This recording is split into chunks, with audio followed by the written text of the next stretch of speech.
Hi, it's Rebecca Norton from Sense of Direction, and I'm chatting to you this afternoon about my self-love journal. This has been out for a little while. It's a 90-day workbook to help you improve your self-love, self-worth, self-esteem, and self-care, basically. And this was done in collaboration with a good friend of mine, Jo Outram, and she is a law of attraction practitioner, and she writes a lovely introduction. So there are 5 steps to using this journal to get the most out of it. So I'm just going to go through those 5 steps quickly to explain a little bit more on how you can actually get more benefit from the self-love journal. So it is based on the law of attraction, as I've mentioned, and also using the Hawaiian prayer Ho'oponopono. So step 1 is about meditating and actually thinking about what does self-love actually mean to you, and what does, if you were living your life in an ideal way, what would it look like? What would you be doing? How would your life be better if you were practicing self-love on a regular basis? So it explains a little bit about how to meditate on those questions, and it gives you space to actually write down your reflections on there as well. And it is really important that you do write down this. This is an interactive workbook. It is designed for you to write in it. I'm one of those people who don't like writing in books, but this one is a workbook and it is designed for you to do that. So there is space for you to write down your thoughts after you've done this meditation, because like I said, it is really important that you write these things down so it becomes more aware in your consciousness. So once you've done step 1, you've meditated, you've considered what self-love actually looks like to you, what you would be doing. Step 2 is about how to use the affirmation. So at the back of the book, there are several pages of affirmations, over 100 affirmations. And you can choose from these any that sort of resonate with you or any that don't. Maybe there's one that sticks out and you think, oh, that's not for me. That's probably the one that you need to work with. And Jo's really good at explaining how they work. So you choose an affirmation to work with for the day. It doesn't matter if you've used it before, you can use it again, that's fine, or you can make up your own as well. And there's some guidance about how to make up your own affirmations.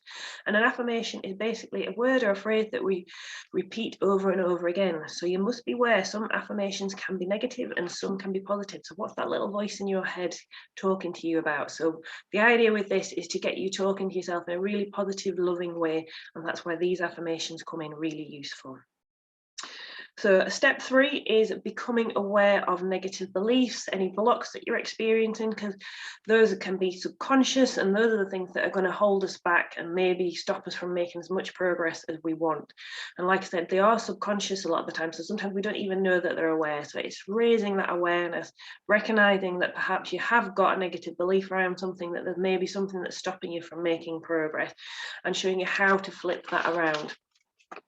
Step 4 is all about clearing out those negative beliefs and blocks.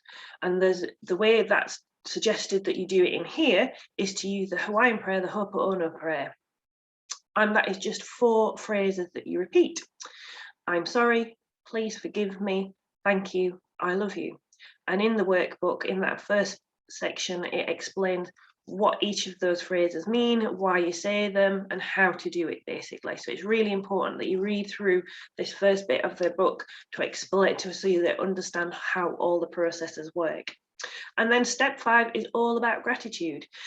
Being really specific about what you were thankful for in your life already. And that's where some people fall down is, they'll think, oh, well, I'm grateful for my family, I'm grateful for my house, but being really specific. So maybe your family has been able to help you with something specific. Maybe your child has given you a lovely hug that day.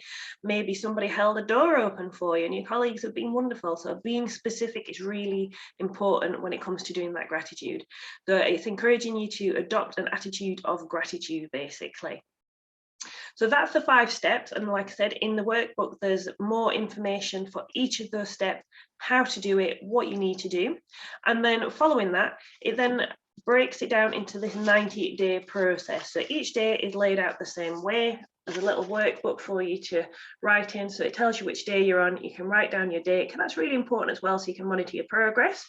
There is space here for you to write down your affirmation that you're going to be working with for the day, and the idea is that you would either repeat that by talking into a mirror and saying it to yourself. You might not be feeling so confident enough to do that straight away, so there is space for you to write it down underneath. But gradually the idea is that you become more confident in yourself so that you can actually say it out loud in a mirror. On this side, you've then got a space to write down, how does the affirmation make you feel? So is it empowering? Does it make you feel a little bit anxious about things? Does it maybe not ring true for you? So writing down how that affirmation makes you feel. And then it's also asking you to identify any blocks or negative beliefs that it brings up for you. So perhaps you think, actually, this is not really me, but being aware of that is how you can transform that. So it's really important to recognize it, write it down, and then you can address it. And that's where you would use the Ho'oponopono prayer. And then at the bottom, there is also space for you to write down a few things that you are grateful for. So you might just bullet it, or you might write a couple of sentences on it and use it to just record your gratitude for the day. So when I use this journal, I like to split it up. So I normally would do the affirmation bit in the morning, choose an affirmation that I'm going to work with for the day. And then I reflect on it at the end of the day, and I write down the things that I'm grateful for, because I find that's a really lovely way of winding up my day, is just focusing on all the good things that's happened, or all the good things that I can be grateful for in my life, regardless of how bad the day might have been, or whether it's not gone to plan or whatever. There's always something to be grateful for. So there is one of these for each day, and it's a 90-day workbook, like I said. At the end of each 30-day block, there is space for you to reflect and monitor your progress, because it's really important that you reflect on your progress and notice what you've done already, what you've achieved. And then there's also space for you to think about what do you want to achieve over the next 30 days as well. So we recognize our progress, we celebrate any achievement, but then we think about what do we want to do over the next coming 30 days as well.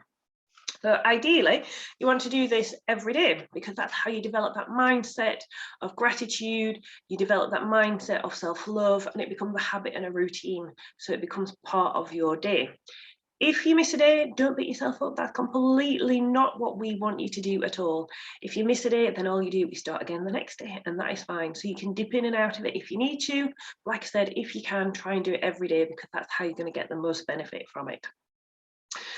If you haven't already got one of these journals, then you can get one from my website, which is www.senseofdirection.life. Now, obviously, self-love is best if you can do it on a daily basis, practicing that self-care. And it's not selfish, it's self-preservation. I heard that quote somewhere and I thought that was wonderful. So self-care is not selfish, it's self-preservation.